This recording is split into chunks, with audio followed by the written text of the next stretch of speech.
मैं Mahendra Kumar Jajoria, associate professor भूगोल विभाग, गवर्नमेंट आर्ट्स कॉलेज अलवर। आज का हमारा टॉपिक है प्रमुख जनसंख्या महासमूह। विश्व में जनसंख्या वितरण के भौगोलिक विश्लेषण से स्पष्ट होता है कि कुल जनसंख्या का लगभग 80% भाग 20 डिग्री उत्तरी अक्षांशों से 60 डिग्री उत्तरी अक्षांशों के मध्य मिलता है। पृथ्वी का 50% भूभाग मानव निवास के अनुकूल होने के कारण लगभग निर्जन है। इस प्रकार जनसंख्या का बड़ा भाग विश्व के 4 विशाल क्षेत्रों में निवास करती है, जो भौगोलिक दृष्टि से महाद्वीपों के कुछ विशेष उपयुक्त भाग हैं। इन विस्तृत बसे क्षेत्रों को प्रमुख जनसंख्या समूह कहते हैं। यह जनसंख्या महासमूह निम्नलिखित हैं: एशियाई जनसमूह, यूरोपीय जनसमूह, अमेरिकी जनसमूह, अफ्रीकी जनसमूह। नंबर 1, एशियाई जनसमूह। यह संसार का सबसे बड़ा समूह है, जो चीन, Bharat, Indonesia, Pakistan, Bangladesh, Japan, Vietnam, Thailand आदि राष्ट्रों में विस्तृत है। चीन सबसे अधिक जनसंख्या वाला राष्ट्र है, जहां विश्व की लगभग 22% जनसंख्या निवास करती है। एशियाई जनसमूह में जापान के अतिरिक्त सभी देश कृषि प्रधान हैं। यहाँ मानसूनी जलवायु है तथा वर्ष में 2 फसलें ली जाती हैं। प्रमुख फसल चावल है, जिसका प्रति हेक्टेयर उत्पादन तथा पोषण क्षमता अन्य फसलों की तुलना में अधिक है। चावल प्रधान कृषि प्रदेश में स्थित होने के कारण इस जनसमूह की मानव सभ्यता को चावल सभ्यता भी कहते हैं। यहाँ नदी घाटियों में कृषि की सघनता सर्वाधिक मिलती है, जहाँ जलोढ़ मृदा का विस्तार है। इन्हीं नदी घाटियों में सर्वाधिक जनसंख्या संकेंद्रण पाया जाता है। कृषि पर आधारित जनसंख्या की सघनता गंगा, यांगटी सिकियांग एवं सिंधु नदियों के डेल्टाई क्षेत्रों में सर्वाधिक है। विश्व में युवा एवं वृद्ध जनसंख्या 2011 निम्न सारणिका के द्वारा प्रस्तुत है। एशियाई जनसमूह का मुख्य विस्तार 10 डिग्री उत्तरी अक्षांश से 40 डिग्री उत्तरी अक्षांशों के मध्य है, जहाँ जलवायु उष्ण व उपोष्ण प्रकार की है।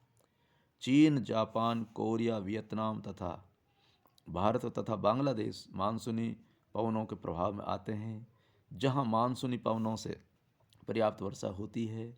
उच्च पर्वतीय क्षेत्रों से निकलने वाली नदियों में वर्ष भर जल प्रवाहित होता है।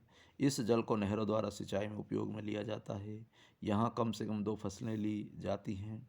एशिया में मूलतः नदियों द्वारा निक्षेपित जलोढ़ मृदा से निर्मित मैदानी भाग हैं, जो कृषि के लिए उपयोगी हैं। नदी बेसिनों के अतिरिक्त समुद्री तटवर्ती क्षेत्र भी सघन आबाद हैं। दक्षिणी व दक्षिणी पूर्वी एशिया के उपजाऊ मैदानों में जनसंख्या का संकेंद्रण प्रारंभ से ही रहा है, जिसका प्रमुख आधार यहाँ कृषि व्यवस्था रही है। एशियाई जनसमूह में विश्व की 53.11% जनसंख्या निवास करती है। एशिया के इन 13 देशों में कुल 368.6 करोड़ जनसंख्या निवास करती है, जो संपूर्ण एशिया का 87.78% है। शेष 12.12% जनसंख्या पश्चिम एशिया के उष्ण मरुस्थलों, मध्य एशिया के पठारी एवं शीतोष्ण मरुस्थल तथा उत्तरी शीत प्रदेश में बिखरे रूप में निवास करती है, जहाँ आर्थिक क्रियाओं का संकेंद्रण कम है। इस प्रकार एशियाई जनसमूह में शेष तीनों जनसमूहों से भी अधिक जनसंख्या रहती है। निम्न सारणी के अंतर्गत एशियाई जनसमूह के देशों की जनसंख्या को प्रदर्शित किया गया है। एशियाई जनसमूह में आर्थिक क्रियाओं की दृष्टि से जापान में अतिरिक्त शेष देशों की अर्थव्यवस्था कृषि प्रधान है। संपूर्ण एशिया में निर्वहन कृषि की जाती है, जिसमें खेतों का आकार छोटा होता है। कृषि पारंपरिक उपकरणों से की जाती है। नवीन तकनीक, उर्वरकों एवं उन्नत बीजों का प्रयोग नहीं किया जाता है। फलस्वरूप प्रति हेक्टेयर उत्पादन कम होता है। कृषि के साथ पशुपालन भी किया जाता है। पशुपालन कृषि के कार्य के रूप में जीवन निर्वाह के लिए किया जाता है। मानसूनी एशिया से बाहर बागायती फसलों की प्रधानता है। इसमें थाईलैंड, इंडोनेशिया, मलेशिया प्रमुख हैं, जहां रबर के बागान विकसित हैं। कृषि प्रधान जनसंख्या होने से अधिकांश भाग ग्रामीण क्षेत्रों में निवास करता है। विगत 50 वर्षों में नगरों का विकास हुआ है। 1950 के उपरांत भारत व चीन में भी तीव्रता से औद्योगिक विकास हुआ है, जिसने नगरीकरण की प्रक्रिया को गति दी है। भारत की लगभग 29.0% जनसंख्या नगरों में निवास करती है। जापान के अतिरिक्त एशियाई जनसमूह के सभी देश जननांगीय संक्रमण की विस्फोटक अवस्था से गुजर रहे हैं, जहां उच्च जन्म दर के साथ स्वास्थ्य सुविधाओं के विस्तार से मृत्यु दर में कमी आई है, जिससे जनसंख्या वृद्धि दर उच्च हो गई है तथा विस्फोट की स्थिति में पहुंच गई है।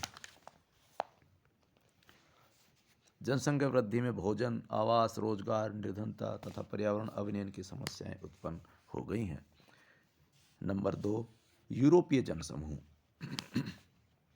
विश्व में एशिया के उपरांत दूसरा बड़ा जनसमूह यूरोप महाद्वीप है। संपूर्ण यूरोप में 74.0 करोड़ जनसंख्या है, जिसका 75% भाग यूरोपीय जनसमूह के रूप में निवास करता है। इसमें सर्वाधिक जनसंख्या वाला देश रूस के बाद जर्मनी है, जहां 8.22 करोड़ लोग रहते हैं। सर्वाधिक घना बसा देश मोनाको के बाद नीदरलैंड है, जिसका जनसंख्या घनत्व 402 व्यक्ति प्रति वर्ग किमी है। यूरोपीय जनसमूह 40 डिग्री उत्तरी अक्षांश से 60 डिग्री उत्तरी अक्षांशों के मध्य पाया जाता है। इसकी सर्वाधिक सघनता 45 डिग्री उत्तर से 55 डिग्री उत्तर अक्षांशों के मध्य स्थित कोयला पेटी के सहारे हैं, जहां आधुनिक उद्योगों व नगरों का सर्वाधिक विकास हुआ है। यह जनसंख्या पेटी ब्रिटेन व इंग्लिश चैनल होती हुई यूक्रेन के डोनेत्ज बेसिन तक विस्तृत है। यह यूरोपीय जनसंख्या की धुरी कहलाती है। यूरोपीय जनसमूह के प्रमुख देशों की जनसंख्या निम्न तालिका के द्वारा प्रदर्शित है।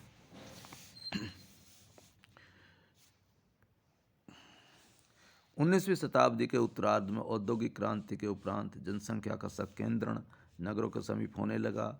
इससे पूर्व यूरोप में जीवन यापन का मुख्य आधार कृषि थी।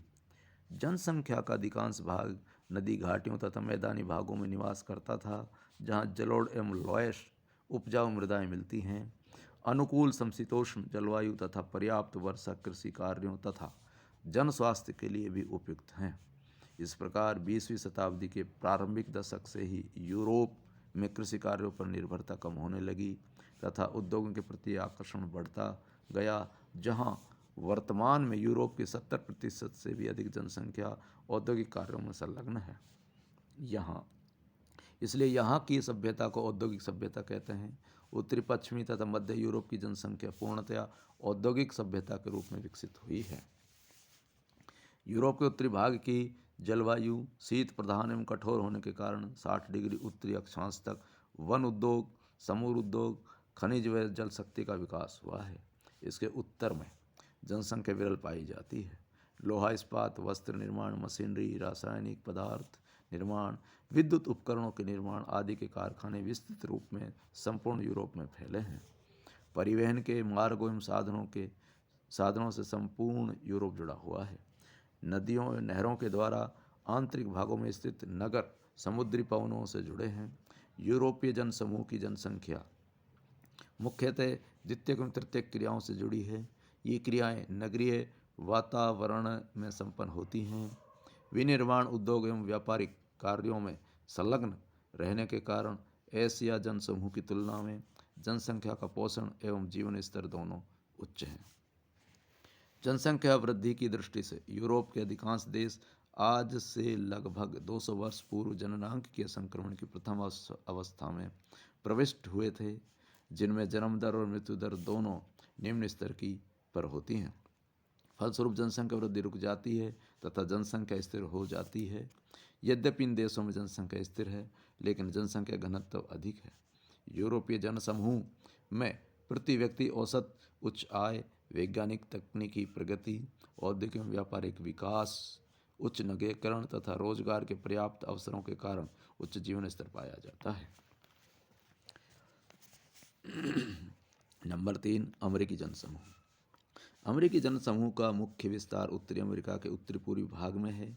यह विश्व का तीसरा बड़ा जनसमूह है, जिसमें संयुक्त राज्य अमेरिका का उत्तरी पूर्वी भाग तथा कनाडा के पूर्वी तटीय क्षेत्र सम्मिलित हैं। महान झीलों के पूर्वी भाग भी सघन बसे हुए हैं। यह विश्व का सबसे नवीन एवं विकसित जनसमूह है। जिसका विकास यूरोपीय जनसंख्या के प्रवास के उपरांत हुआ है। इस जनसमूह की 80% जनसंख्या 100 डिग्री पश्चिमी देशांतर के पूर्व में 30 डिग्री उत्तर से 45 डिग्री उत्तर अक्षांश के मध्य निवास करती है। इस प्रदेश में बड़े औद्योगिक केंद्रों का विकास हुआ है। प्रमुख कृषि पेटियां भी इसी क्षेत्र में स्थित हैं। उत्तरी अमेरिका में भी यूरोप की तरह औद्योगिक सभ्यता पाई जाती है, लेकिन कृषि उत्पादन भी आवश्यकता से अधिक होता है। इसके अतिरिक्त कृषि उत्पादन को यूरोपीय देशों तथा भारत, पाकिस्तान, जापान तथा दक्षिणी अमेरिकी देशों को निर्यात